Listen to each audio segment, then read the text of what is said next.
svete, kde sa často zabúda na dobro. Vznikne raz príbeh, ktorý nám otvorí oči. Príbeh malého chlapčeka, čo bojuje každý deň, a rodiny, ktorá žije skromne, no v srdciach má celý svet. Malý Michálek, anielik v dlaniach dní, tichučko dýcha a predsa tak silný je vnútri. Už veľakrát mou prechádzal sám a predsa sa znova postavil, hoci svet bol proti nám. Keď lekári mlčali a nádej stratila hlas, on sa len pozrel hore, ako by vravel: ešte nie je môj čas.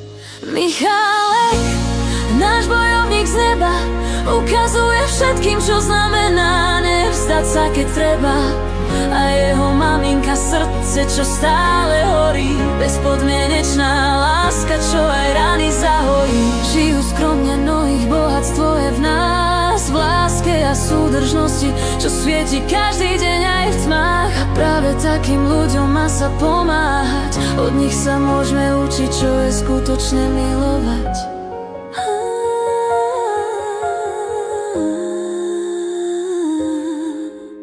Sú ľudia, čo závidia, šepkajú do vetra klam. Chcú im brať aj to málo, čo dáva silu každý deň nám. Sabotujú zbierky, ruky dobrých chcú zviazať, no pravda vždy víťazí, keď srdcia sa nevzdávajú láskať. A tak idú ďalej, krok za krokom vpred.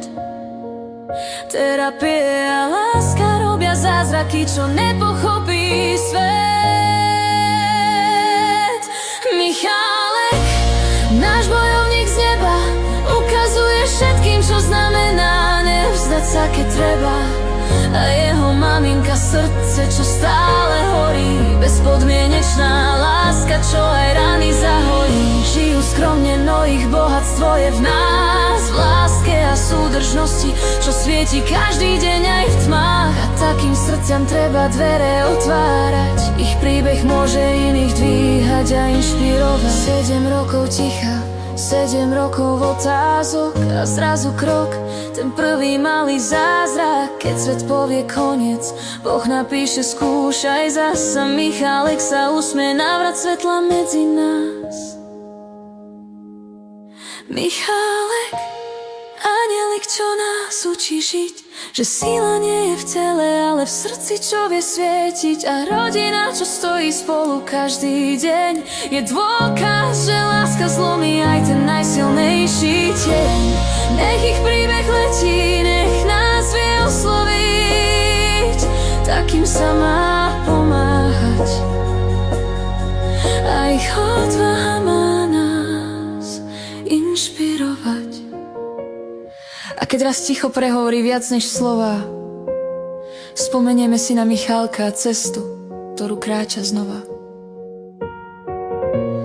Lebo anjeli nemajú krídla, niekedy majú detské oči a rodinu, čo nikdy neprestane veriť.